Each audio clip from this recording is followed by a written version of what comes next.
जय श्रीराम मित्रांनो, जरा बाहेर फिरून आलोय. हो, हे आपला भाऊ आहे, याला सपोर्ट करा बरं का. याने युट्यूब चॅनल लवकर चालू करणार आहे. चला आत मध्ये जाऊ.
निर्वाण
आणि आज आपल्या या यज्ञाचा प्रथम दिवस, पहिला दिवस. आणि या पहिल्या दिवसाचं मनरूपी पुष्प गणपती बाप्पांच्या चरणावरती समर्पित करण्याकरिता आपण इथं 7 दिवस उपस्थित राहणार आहोत. आनंद या गोष्टीचा आहे. आनंद म्हणण्यापेक्षा व्यक्तिगत जर एक गोष्ट मला अनुभवायची असेल, मला वाटतं कथेचं नियोजन होऊन कमीत कमी 8 महिने झाले. 8 महिन्यापूर्वी राधानगरची नाही आणि तेव्हापासून डोक्यात एक भाव होता, एक विचार होता की नागबाबांच्या या पावन भूमीमध्ये माझ्या बुद्धीला जितका प्रामाणिकपणा भागवत तुमच्या समोर प्रस्तुत करता येईल, जे कथेला येत आहेत ते, जे मंदिरामध्ये बसून कथा ऐकतायत ते, जे मंडपाच्या पाठीमागे मोटरसायकलीवर बसलेत ते, एवढ्या सगळ्यांच्या चरणावरती व्यासपीठावर प्रणाम करेल. श्रीमद भागवत तत्वाला श्रवण करण्याकरता आपण इथे उपस्थित आहात. आणि विषय काय असतो, येऊन बसण्याकरिता सुद्धा पूर्वजन्माचं काहीतरी पुण्य शिल्लक जेवढे आज म्हणे पहिल्या दिवशी एवढं काय कथेमध्ये नसतंच. दुसऱ्या तिसऱ्या दिवसापासून थोडा आनंद येतो. पहिल्या दिवशी काय नसतं. पण एक सांगू, जे पहिल्या दिवशी नाहीत ना त्यांना शेवटपर्यंत कथा कळत नाही, आणि जे पहिल्या दिवसापासून आहेत ना त्यांना बरोबर कळतं कथा काय आहे. काय असतात, 3 प्रकारचे लोक असतात. पहिले असतात आयोजक, दुसरे असतात आस्वादक आणि तिसरे असतात आलोचक. कथेची एक सिस्टम मी सांगते बघा, फक्त मार्मिक भाव तुम्हाला सांगायचंय, नीट लक्ष देऊ नका. आयोजक जे असतात ना, जे आयोजन करतात, एवढं सगळं आयोजन केलं राधानगरीच्या समस्त कार्यकर्त्यांनी. बरेच जण उजनीतले काही असतील, कारण कुठल्या एका व्यक्तीचं नाव घेऊन मलाही परिवर्तन करता येणार नाही. मलाही व्यासपीठाने काही घातलेल्या मर्यादा आहेत, त्या मर्यादेसमोर मला चालावं लागतं. काही आयोजक असतात, पण ते आयोजक काय करतात माहितीये, काही मस्त आपलं कथेचं नियोजन करायचं, मंडप टाकायचा, स्टेज वगैरे मारायचं, सगळं कलाकारांना बोलवायचं, सगळं नियोजन एकदा लागलं, कथा चालू झाली की नीट घरी. आणि यायचं कधी, आरतीच्या टाइमला. हे असतात आयोजक. नीट लक्ष द्या. आयोजन करायचं, एकदा का सगळं आयोजन झालं, एकदा का कथा चालू झाली की निघाली इथून. पण इथं तसं नाही. बरं, माझा वैयक्तिक अनुभव सांगते मी, इथं तसं नाही. जेवढ्या लोकांना मी इथं कष्ट करताना, सेवा करताना पाहिले, आज तेवढे सगळे माझ्या समोर बसून कथा ऐकत आहे. आणि या गोष्टीचा जास्त आनंद आहे. ज्यांनी आयोजन केलं, बऱ्याच ठिकाणी असं होतं, आयोजन करून निघून जाते राधे दिदी म्हणून, पुन्हा 3 तास तोंडच दाखवत नाहीत आम्हाला. पण तसं नाही. ज्यांनी आयोजन केलं ते समस्त कार्यकर्ते आज पहिल्या दिवसाच्या कथेला उपस्थित आहेत. त्यांनाही व्यासपीठावरून दंडवत प्रणाम. उजनी गावातील, राधानगरीच्या परिसरातील सर्वच कार्यकर्त्यांना व्यासपीठावरून दंडवत प्रणाम असेल की आजपासून भागवत सुरू आहे. पण वास्तविक आजपासून भागवत नाही. डोक्यात सगळ्यांचा प्रश्न हाच आहे की आजपासून भागवताला प्रारंभ होतोय का नाही. आज फक्त भागवताचं महात्म्य म्हणजे परिचय. जोपर्यंत एखाद्या व्यक्तीचा परिचय होत नाही, मग ती वस्तू असू द्या, व्यक्ती असू द्या, कोणी असू द्या, जोपर्यंत त्या गोष्टीविषयी आपल्याला परिचय होत नाही, त्याच्याविषयी आपल्या मनामध्ये प्रेम निर्माण होत नाही. मग कोणीही असो, कुठली वस्तू घ्यायची म्हणतो तर आपण त्याची सगळी विचारपूस करून आपण घेतो, परिचय करून घेतो. तसं अचानक जर मी भागवत सांगायला चालू केलं तर नेमकं भागवतात काय, भागवताचा परिचय, तो कृष्ण कोण आहे, त्याने का लीला केल्या, कशाकरिता भागवत निर्माण केलं गेलं. कारण हिंदू सनातन धर्मामध्ये 18 महापुराण आहेत. 17 महापुराण निर्माण झाल्याच्या नंतर जे ग्रंथ निर्माण केला त्याचं नाव आहे श्रीमद भागवत महापुराण. मग काय अशी गरज पडली की जेणेकरून जीवनामध्ये भागवत ऐकावी लागते. या सगळ्या घटनेचा उल्लेख फक्त आपल्याला आजच्या दिवसामध्ये करायचा आहे. त्याला महात्म्य म्हटलं जातं. आणि खरंच एक आनंदाची अनुभूती आहे. मी मागे म्हटल्याप्रमाणे या जागेवरती येऊन बसायला सुद्धा पूर्वजन्माचं पुण्य लागतं. भाग्योदयेन बहुजन्म समर्जितेन सतसंगम लभते पुरुषो यदा ते अज्ञान हे तकृत मोहमदांधकारम. भाग्योदयेन बहुजन्म समर्जितेन, अनेक जन्माचं भाग्य उदयाला यावं लागतं, तेव्हा कुठं मनुष्य येऊन बसू शकतो दादा? कोणी नाही बसू शकत. पुण्य लागते इथे येण्याकरिता. बऱ्याच वेळेस लोक म्हणतात ज्याच्या घरी भजन पूजन आहे, आम्हालाच म्हणतात ताई ज्याच्या घरी कीर्तन आहे, ज्याच्या घरी नामसंकीर्तन आहे त्याला तुम्ही भाग्यवान म्हणता. म्हणे हो, पण आपल्या इकडे वास्तविक परिस्थिती अशी आहे, आपण त्याचा अर्थ काय घेतो? जर एखाद्याकडे भरपूर पैसा असेल, धन असेल, तर आपण म्हणतो काय भाग्यवान आहात तुम्ही. आपली भाग्यवान शब्दाची हीच व्याख्या. एखादा जर दिसायला फार सुंदर असेल तर आपण म्हणतो काय भाग्यवान, देवाने काय सुंदर बनवलं रे तुला. एखाद्याकडे पद असेल तर आपण म्हणतो एवढ्या मोठ्या पदावर बसलायस, किती भाग्यवान आहेस तू. ही आपल्याकडची व्याख्या भाग्यवंताची. पण मला सांगा, जर धनाने, प्रतिष्ठेने, पैशाने, वैभवाने जर व्यक्ती भाग्यवान ठरत असेल, तर मला सांगा याच्यापैकी रावणाकडे काय कमी होतं? त्याच्या मनुष्यबळाचा जरी विचार करायचा म्हटलं तर 33 कोटी देवतांना त्याने एका बंदीखान्यामध्ये बंद. त्याला मुखदगत होती त्याला. शिवजींचा शिव तांडव स्तोत्र गायचा तो ताकदीनं मोठा होता. सोन्याची लंका ज्याची, काय त्याच्या संपत्तीचं, त्याच्या मनुष्यबळाचा काय वर्णन करायचं आपण? इतका अथांग त्याच्याकडे मनुष्यबळ, ज्ञानानेही तितका प्रबळ. पण मग मला सांगा, जर धन, वैभव, मान, प्रतिष्ठा या सगळ्याने जर व्यक्ती भाग्यवान ठरत असेल, मग मला सांगा रावणाकडे सगळं आहे, रावण भाग्यवान आहे? भाग्यवान कोण आहे माहिती?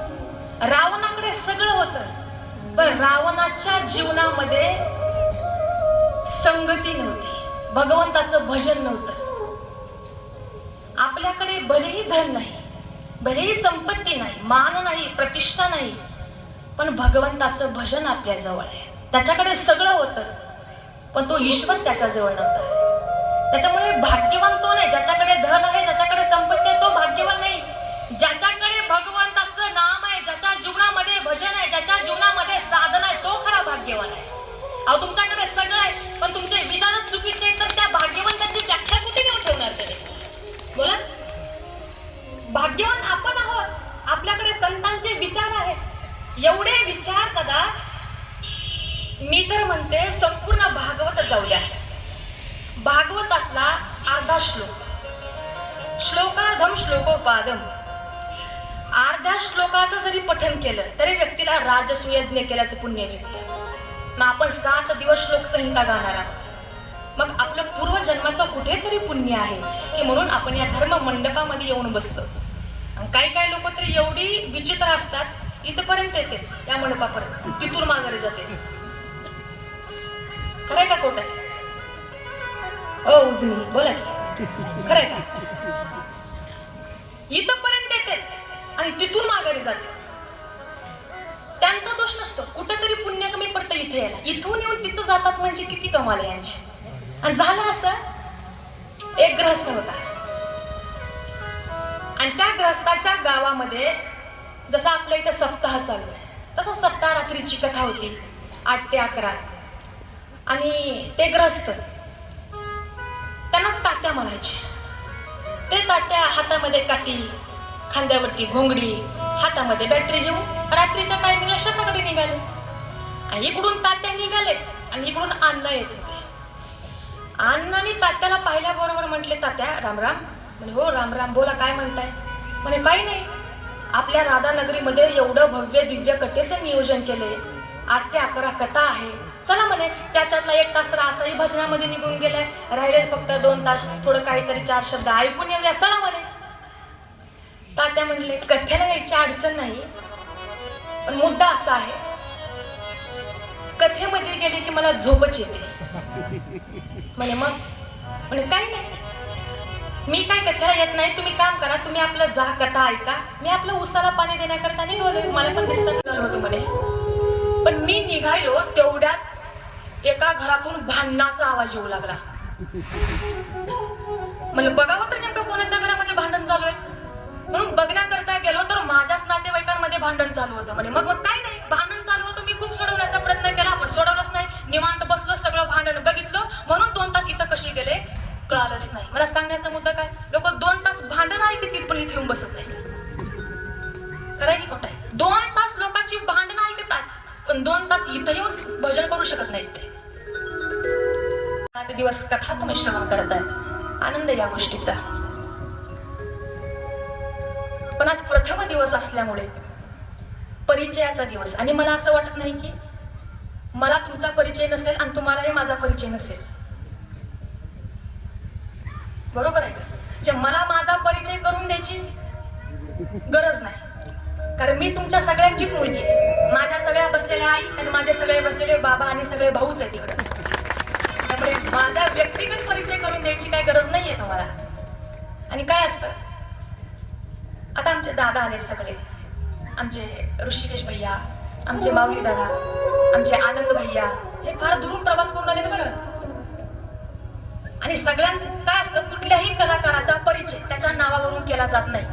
मी जर म्हटलं हे ऋषी भैया, तुम्ही म्हणा हो ठीक आहे, पण यांचा परिचय केव्हा होईल, ज्या वेळेस 7 दिवस त्यांनी त्यांची कला दाखवते त्यावेळेस त्यांचा परिचय तुम्हाला भेटेल. कुठल्याही कलाकाराचा परिचय त्याच्या नावावरून केला जात नाही, त्याच्या कार्यावरून त्याचा परिचय केला जातो.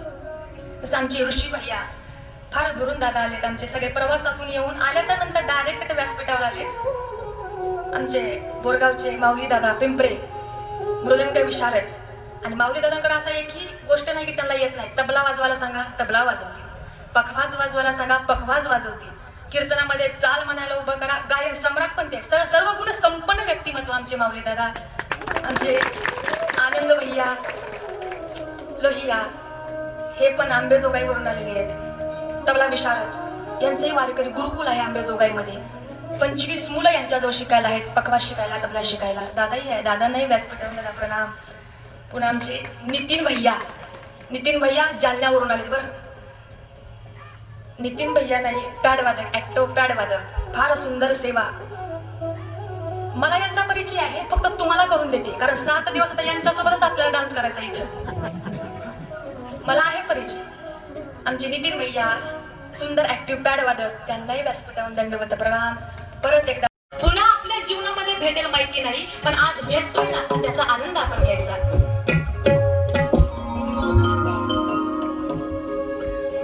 राधे राधे बोलो राधे राधे, राधे राधे बोलो राधे राधे, राधे राधे बोलो राधे राधे.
राधे राधे राधे श्याम मिलादे. म्हणा बरं.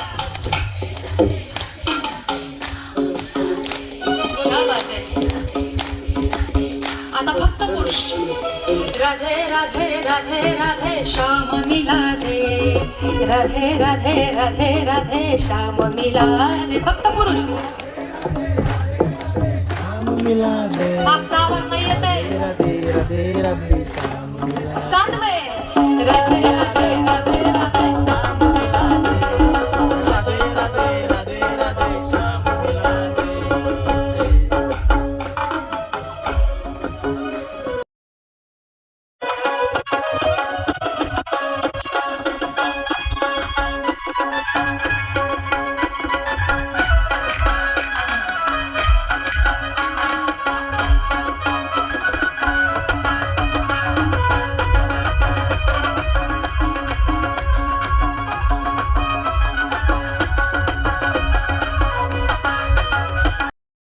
श्री राधे श्याम.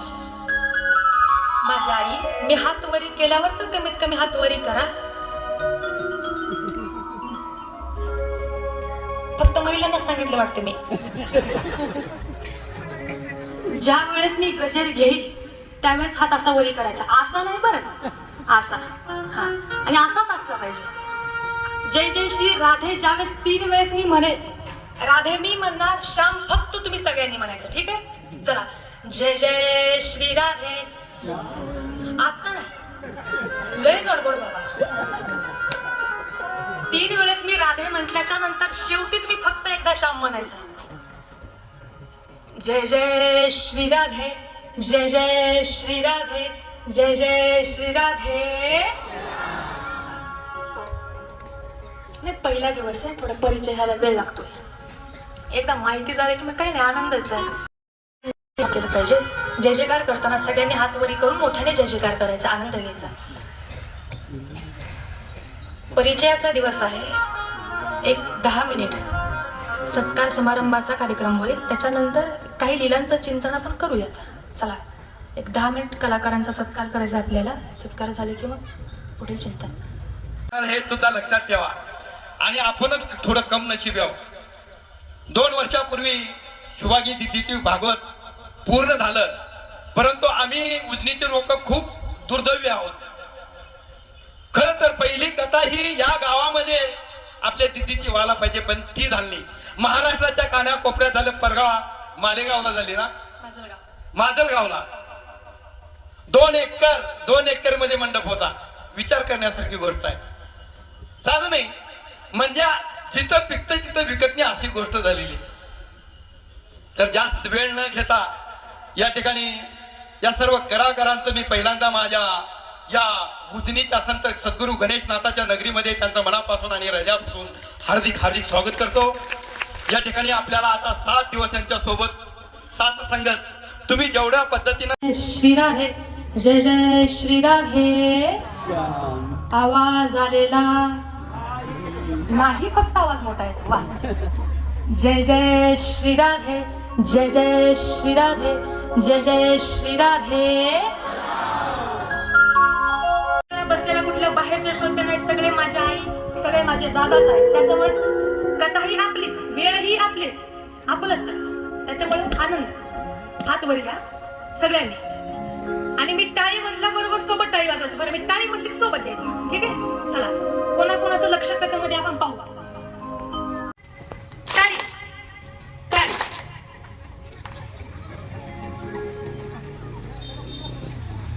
वाजलीच नाही मला. बरं, परत हात. टाळी टाळी. इकडे लक्ष द्या माझ्याकडे. टाळी. त्याच्यामुळे लक्ष द्या. याच्यातून कळतं तुमचं किती लक्ष आहे इकडे. काय सांगत होती मी? उजनी म्हणून चालत नाही, राधानगर म्हणाला ना. बोला. बरेच सांगू, आनंद या गोष्टीचा आहे. ज्या राधा राणीचं स्मरण आपण, भजन आपण घेतोय. तेव्हा मागच्या मावशी म्हटल्या, तुम्हाला कशाला आणले मग इथं?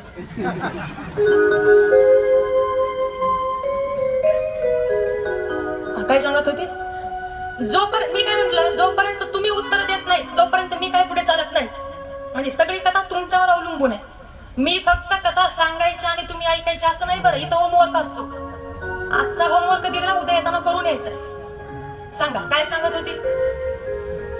बोला माय आई, बोला काय सांगत होती? कथा. बर कथा सांगते, पण कथेतला काय सांगत होती? जेवण झालं नाही काय सांगत होती? बर चला भागवत सांगत होती. ठीक आहे चला, पण हा प्रश्न रोज असेल बरं. आज कथेमध्ये काय ऐकलं हे उद्याला विचारलं जाईल, त्याच्यामुळे लक्ष देऊ नये का. आयोजक, नियोजक, आलोचक, आस्वादक या घटनेचा विचार आपण करतोय.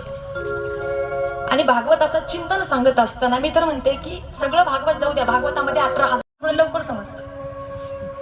एक राजा होता, कथांनीत लक्ष देऊ नका, फक्त मला मार्मिक भाव तुम्हाला सांगत चालायचा. त्या राजाने विचार केला की आपल्या राजवाड्यामध्ये एका नर्तकीचं नृत्य ठेवायचं. नर्तकी माहितीये? ओ राधानगर, हो नाही काहीतरी म्हणा माय, म्हणा काय? नर्तकी, नाचणारी, बरोबर. त्या राजाने विचार केला आपल्या राजवाड्यामध्ये आपण एका नर्तकीला नृत्य करण्याकरिता बोलवू म्हणे. मग ठरलं. आता एवढी मोठी नर्तकी आपल्या राजवाड्यामध्ये नृत्य करायला येते म्हटल्याबरोबर तितका समाजही असला पाहिजे, तितकी लोकही आली पाहिजे. सगळ्यांना निमंत्रण पत्रिका दिला म्हणे राजाच्या राजवाड्यामध्ये एक सुंदर जगप्रसिद्ध नर्तकी नृत्य करण्याकरिता येणार आहे म्हणे. सगळीकडे आश्वासन केलं, सगळ्यांना सांगितलं. पण राजाने काय केलं? राजाचे जे मुख्य गुरु होते सगळ्यांना निमंत्रण दिलं. राजाने विचार केला आपण आपल्या गुरुजींकडे जाऊन आपण स्वतः त्यांना निमंत्रण दिलं पाहिजे. म्हणून तो राजा निघाला गुरुजींकडे. गुरुजींना म्हटला, गुरुजी म्हणे मी माझ्या राजवाड्यामध्ये एका नर्तकीचं नृत्य ठेवलंय, फार भव्य दिव्य कार्यक्रम मी करणार आहे, सगळ्यांना निमंत्रण दिलंय, पण तुम्ही माझे गुरु आहात, मला असं वाटलं की मी तुमचा शिष्य आहे या नात्याने मी निमंत्रण पत्रिका तुमच्यापर्यंत पोहोचवावी, म्हणून मी तुमच्यापर्यंत आलोय, कृपा करा आणि या कार्यक्रमाची शोभा वाढवण्याकरिता तुम्ही या. गुरुजी म्हटले ठीक आहे. मग तो नृत्य करण्याचा दिवस, कार्यक्रमाचा दिवस आला. सगळ्यांना निमंत्रण पत्रिका पोचल्या, सगळे गावकरी, पंचक्रोशीतील सगळी लोक कार्यक्रमाला आली. पण ती नर्तकी होती ना, त्या नर्तकी सोबत तिचे काही कलाकार होते. तिचा एक ग्रुप होता तिचा. तिच्या सोबत तो सिंत वाजवणारा होता, तबला वाजवणारा होता, पॅड वाजवणारा होता, पखवाज वाजवणारा होता, सगळे कलाकार तिच्या सोबत. ती राजाच्या मुख्य महालामध्ये आली. राजाचे गुरुही आले. कार्यक्रम चालू आहे, भव्य दिव्य नर्तकी आली, तिच्या कलाकारांना घेऊन आली. गुरुजी आल्याबरोबर राजाने गुरुजींना प्रणाम केला. गुरुजींना राज्यसिंहासनावरती बसवलं आणि मुख्य रूपानं त्या नर्तकीचं नृत्य बघण्याकरिता 3 व्यक्तीला मुख्य रूपाने राज्यसिंहासनावर बसवलं. एक राजाचे गुरु, दुसरा राजाचा मुलगा आणि तिसरी राजाची मुलगी.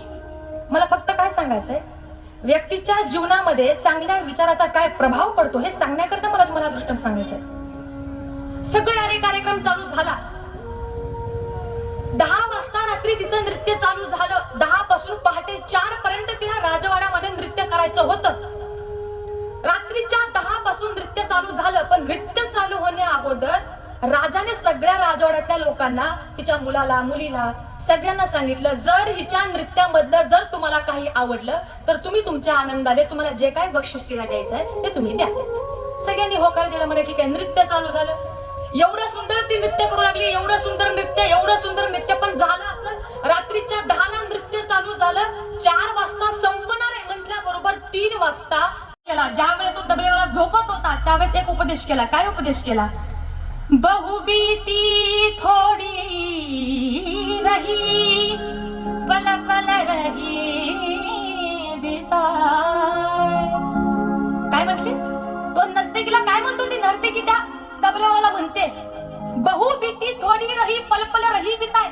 पल पल रही बिताय. अरे रात्रीच्या 10 पासून पहाटे 3 पर्यंत एवढी सुंदर साथ केलीस तू मला, आता कुठं कार्यक्रम संपत आलाय, तू असा झोपू नको बाबा, जागा हो. बहुबीती, एवढा वेळ सुंदर साथ केली, झोपू नको, जागा हो. हा उपदेश ऐकला कोण? गुरुजींनी. उपदेश केला होता कोणाला? तबलेवाल्याला. पण उपदेश ऐकला कोण? राजाच्या गुरुजींनी. गुरुजी 80 वर्षाचे तपस्वी साधू. गुरुजी पटकन राज्यसिंहासनावर उठले, हातामध्ये धन घेतलं आणि त्या नर्तकीच्या जवळ गेले.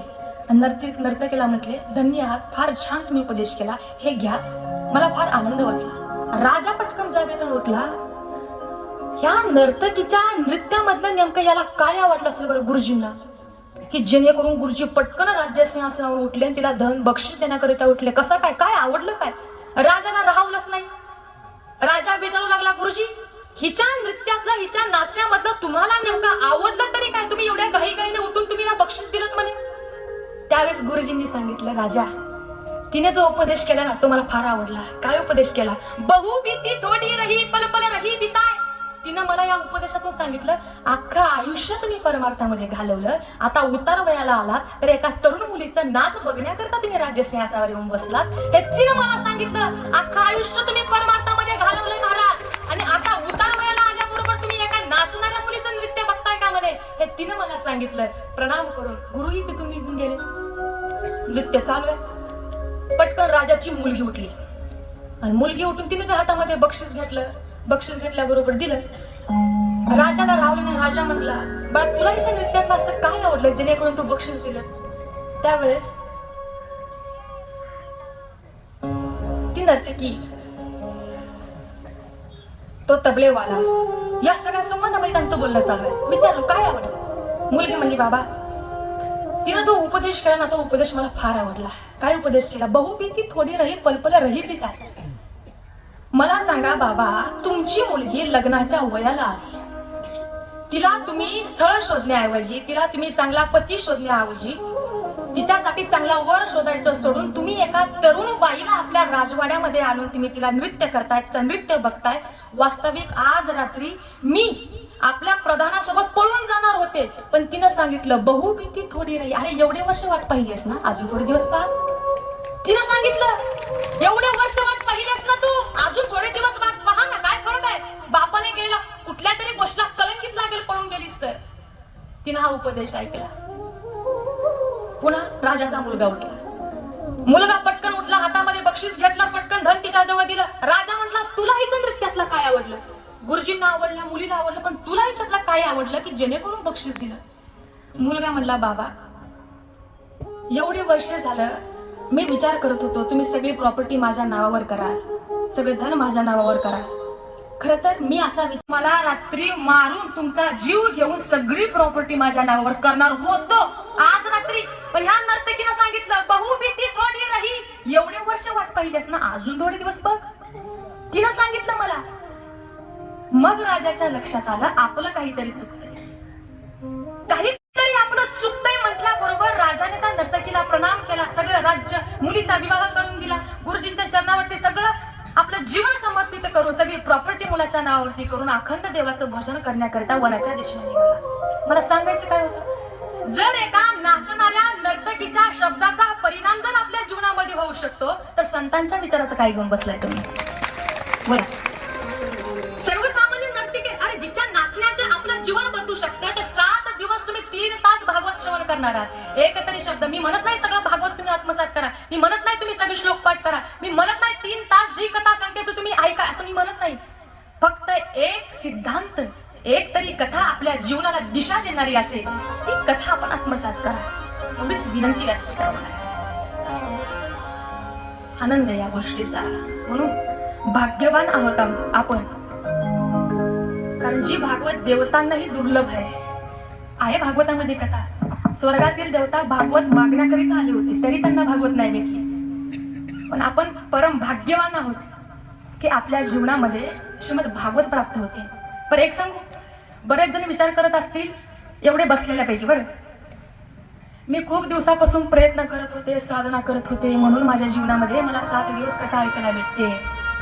कोणी विचार करत असेल, मी खूप दिवसापासून प्रयत्न करत होते की मला भागवत कथा ऐकायला भेटते. पण एक सांगू, भागवत ना प्रयत्नाने प्राप्त होते, भागवत ना धनाने प्राप्त होते, श्रीमद भागवत ना साधनेने प्राप्त होते, श्रीमद भागवत कृपेने प्राप्त होते. दादा, ज्याच्या जीवनामध्ये भगवंताची कृपा आहे ना, त्याच्याच जीवनामध्ये भागवत रूपी तत्व प्राप्त होतं, कोणालाही प्राप्त होतं. कृपा लागते, कृपेशिवाय काही नाही, कृपा लागते. आणि आपण परम भाग्यवान आहोत की राधाराणीची, त्या भगवंताची, गणपती बाप्पाची कृपा आपल्यावरती आहे की 7 दिवस आपण त्याचं चिंतन करण्याकरिता बसलो. एवढं सुंदर आहे ना भागवत दादा. काय भागवतातलं सांगावं काय बोलावं हा प्रश्न पडतो वक्त्याला. इतकं सुंदर अथांग सागर म्हणजे भागवत आहे. त्या राधारीला आपलं श्रवण करायचं. देव येण्या अगोदर 5 मिनिट आपण इथे येऊन अगोदर बसलं पाहिजे. कारण काय होतं माहितीये, हा कृष्ण काय साधारण नाहीये. हा एकतर आमच्या सोबत येतो आणि हा का प्रभू रामचंद्रासारखा एका दृष्टीने बघणार नाही. हा लीला पुरुषोत्तम आहे. याला आम्ही हातामध्ये घेऊन येतो आणि त्यावेळेस तो येत असताना सरळ बघत येत नाही, इकडे तिकडे बघत येतो. कोण आले कोण नाही आले, खालचे आले का वरचे आले पाहत येतो. आणि जर समजा त्याची एक जर नजर आपल्यावरती, एक दृष्टी जर आपल्यावरती पडली तर आपल्या जीवनाचं कल्याण होईल ना दादा. पण कथा चालू होण्या अगोदर आपण इथं आलं पाहिजे. एक नजर कृपा की कर दो लाडली श्री राधे, लाडली श्री राधे, लाडली श्री राधे, लाडली श्री राधे. एक नजर कृपा की कर दो लाडली श्री राधे, एक कोर कृपा की कर दो लाडली श्री राधे. त्याची एक नजर आपल्यावरती पडलेला तर जीवन धन्य होऊन जाईल. म्हणून कथा चालू होण्या अगोदर 5 मिनिट आपण इथे येऊन बसलं पाहिजे. बर फक्त इथं येऊन बसणं म्हणजे कथेला आलो असं नाही बरं. इथं आल्याच्या नंतर सुद्धा काही नियम आहेत. इथं आल्याच्या नंतर शेजारच्या घरामध्ये नेमकं काय चालू आहे याचं चिंतन करायचं. बरोबर आहे? ओ उजनी बोला. 5 मिनिट कथा चालू व्हायच्या अगोदर तुम्ही इथं येऊन उपस्थित होता. पण त्या 5 मिनिटांमध्ये आपण आपला जो गुरु मंत्र असेल त्याचा जप करा. तुमचे जे गुरु आहेत त्याला भजा, नामस्मरण करा. शेजारची चाली नाही, आमच्या घराच्या मागची चाली नाही, हिला मी किती येदवलं ती आली नाही, तिथलं कारण इथे येऊन नाही घ्यायचं. 5 मिनिट अगोदर या, फक्त नामस्मरण घडावं याच्याकरिता या. आणि 7 दिवस कथा म्हणजे फक्त कथा नाही बरं, 7 दिवसाचं एक अनुष्ठान तुम्ही परिपूर्ण करताय. आणि जे आज आलेत ना त्यांना विनंती आहे, प्रत्येकाने एकाला रोज तरी एकाला घेऊन यायचं. ते तुमचं काम आहे. आणि ज्यांना माहिती नाही ना गावामध्ये कथा आहे त्यांना थोडं इन्व्हिटेशन द्या की आपल्या गावामध्ये कथा चालू आहे, चला म्हणा थोडा ऐकायला. ज्यांना माहिती नाही त्यांना सांगा. कारण काय आहे, हा कार्यक्रम माझ्या एकटीच्या घरचा नाही. इथं प्रत्येकाला सेवा द्यायची. मग ती कोणाच्याही रूपाने असो, कोणी झाडून काढण्याच्या रूपाने असेल, कोणी पत्रवाणी उचलण्याच्या रूपाने असेल, कोणी रांगोळी काढण्याच्या उपदेशाने असेल. प्रत्येकानं ज्याला जे हवंय ना, ज्याची ज्या घटनेवरती निष्ठा आहे ना, आपण इथं सर्वात उत्कृष्ट काय करू शकतो ती सेवा तुम्ही द्या. फक्त 7 दिवस. एक 7 दिवस म्हणजे तुमचं तप आहे, एक अनुष्ठान आहे. जर तुम्ही घरामध्ये ठरवलं की 7 दिवस आपण मोबाईल वरती मस्त कथा ऐकू, होईल का? 3 तास एका जागेवरती बसून तुम्ही घरामध्ये ग्रंथ वाचू शकता का? मग जर 7 दिवस आपल्या जीवनामध्ये गणपती बाप्पाच्या कृपेने जर आपल्याला भेटत असतील तर 7 दिवस एका जागेवरती बसून तुम्ही 3 तास कथा ऐकताय, हे तुमचं सर्वश्रेष्ठ साधन आहे. हे एक तप आहे. ते तप तुम्ही 3 तास पूर्ण करताय, अखंड 7 दिवस. म्हणून सगळ्यांनी कथेला या, आनंद घ्या. श्रीमद भागवत महापुराण, फक्त भागवताचा परिचय आपल्याला करायचे. कथा तर आपण उद्या श्रवण करणार आहे. म्हणून कथा, चिंतन, कृष्ण लीला 7 दिवसामध्ये आपल्याला पाहायचे. तिसरी गोष्ट, आसन. जिता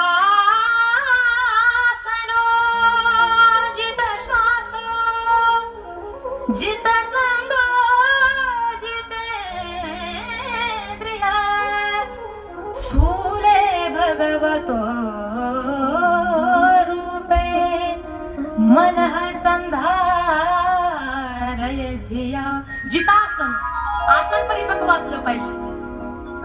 आसन ज्या जागेवरती तुम्ही बसला. आता मला सांगा, कथा चालू झाल्यापासून रामदेव बाबाचे किती प्रकारचे योग बसून केले तुम्ही सांगा. माणसाला एका जागेवरती कमीत कमी 2 तास तरी बसण्याचा अभ्यास असावा. आणि एक सांगू मामा, हे फक्त इथंच बसू शकतात, घरी बसू शकत नाहीत. एका जागेवरती बसण्याचा अभ्यास असावा. जिथं असो, जिथं श्वासो, प्रत्येक श्वासामध्ये त्याचं नाव असावं. जिथं संग संगती चांगली असावी, जिथं आसन हो, जिथं श्वास हो, जिथं संग हो, जितेंद्रिय आसन परिपक्व. ज्या जागेवरती तुम्ही रोज येऊन बसताय, बसण्यापूर्वी आपलं स्वतःचं एक आसन असलं पाहिजे.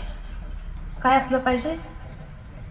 आता सध्या असं आहे, प्रत्येकाचं आसन असलं पाहिजे, पण प्रत्येक घराघरामध्ये असं आहे, घरामध्ये 4 माणसं असली की 6 मोबाईल असतात, बरोबर? आणि घरामध्ये 6 माणसं असली की 4 चटया राहतात, बरोबर आहे? आसन असलं पाहिजे. जात नाही, खाली बसून कथा ऐकायची आपण. ज्यावेळेस भगवान श्रीकृष्ण परमात्मा अर्जुन, ज्यावेळेस महाभारताचा युद्धाचा पर्व चालू होता, त्यावेळेस भगवान श्रीकृष्ण परमात्मा अर्जुनाला ज्यावेळेस गीता सांगत होते, त्या रथावर हनुमानजी होते, बरोबर आहे? पण ज्या वेळेस भगवान श्रीकृष्ण परमात्मा अर्जुनाला त्या महाभारताच्या युद्धामध्ये उपदेश करत होते, तो उपदेश हनुमानजींनी ऐकला वरती बसून. सगळा उपदेश सांगून झाल्याबरोबर अर्जुन म्हटला, देवा धन्य आहे, मी सगळा उपदेश तुमचा ऐकला. असं म्हटल्याबरोबर वरून हनुमानजी म्हटले, म्हणे देवा मी पण फार धन्य आहे, म्हणे तुम्ही सांगितलेला सगळा संवाद मी ऐकला. कृष्ण म्हटला, ऐकलास रे, पण माझ्या डोक्यावर बसून, खाली बसून कुठं ऐकलास? म्हणे मग? म्हणे काय नाही, उच्च आसनावर बसून कथा ऐकल्यामुळे तुला पिशाची योनी प्राप्त होईल. त्यांच्यासाठीच नाही, आपल्यासाठी सुद्धा आहे. उच्च आसनावर बसून कथा ऐकली की पिशाची योनी प्राप्त होते. कोणाला म्हणताय? ज्याचं नाव आपण घेतो हनुमान चालीसामध्ये, भूत पिशाच निकट नाही आवे, महार वीर जब नाम सुनावे, त्याला म्हणताय कृष्ण परमात्मा तुम्हाला पिशाची योनीला जावं लागेल. म्हणे देवा असं? म्हणे हो, नियमच आहे तो. म्हणे मग याच्यातून मुक्तता होण्याकरता काय केलं पाहिजे? म्हणे काय नाही, पैशाच्य नावाचा एक ग्रंथ निर्माण कर, त्यावेळेस मुक्तता होईल. पैशाच्य नावाचा ग्रंथ निर्माण केला आणि मग हनुमानजींची मुक्तता केली. त्यामुळे कथा ऐकत असताना खाली आसनावरती बसून कथा आपण ऐकली पाहिजे. असे काही नियम भागवताने सांगितले, ते नियम आपल्याला फॉलो करायचे आहेत. कारण आज पहिला दिवस आहे, फक्त महात्म्य सांगत मी चालली आहे तुम्हाला. श्रीमद भागवताचा प्रथम श्लोक, पद्मपुराणामध्ये भागवताने 6 अध्याय सांगितले, त्या भागवताला श्रवण करतो. भागवताचा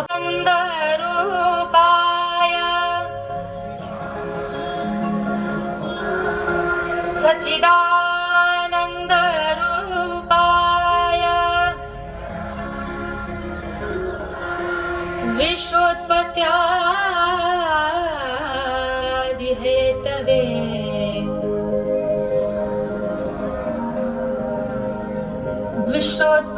विश्वोत्पत्त्यादि हेतवे तापत्रय विनाशाय तापत्रय विनाशाय श्रीकृष्णाय वयं नमः. श्रीकृष्णाय वयं नमः.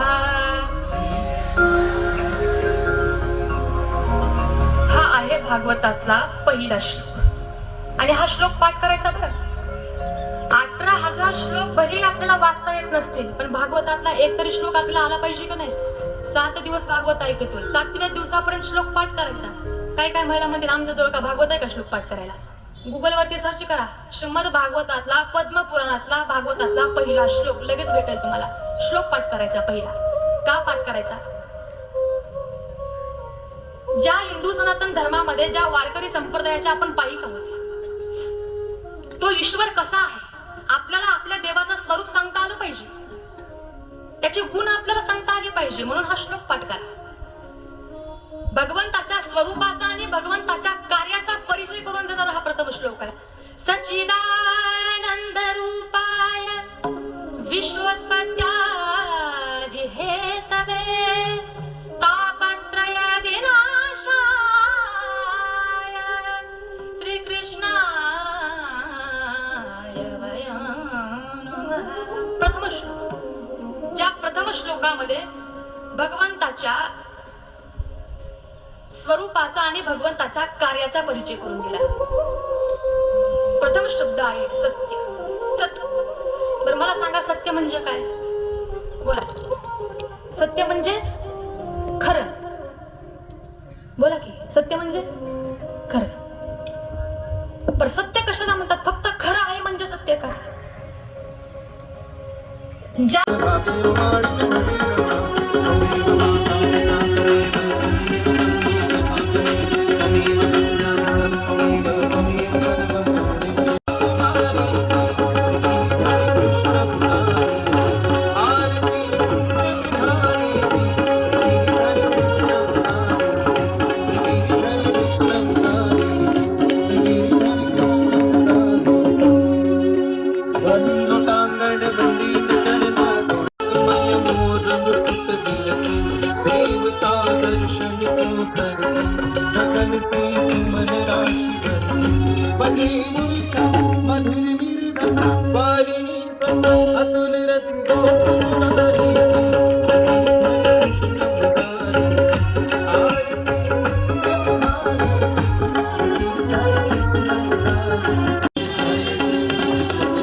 जय शिवराय मित्रांनो, खूप सुंदर असे व्हिडिओ पडतील. लाईक शेअर कमेंट करा. आणि मला तर भागवत कथा आपलं चॅनल काय त्याचं नाही, आपलं कॉमेडीचं त्यांचं चॅनल आहे, तरी पण आमच्या गावचं आहे त्यामुळं दाखवते तुम्हाला.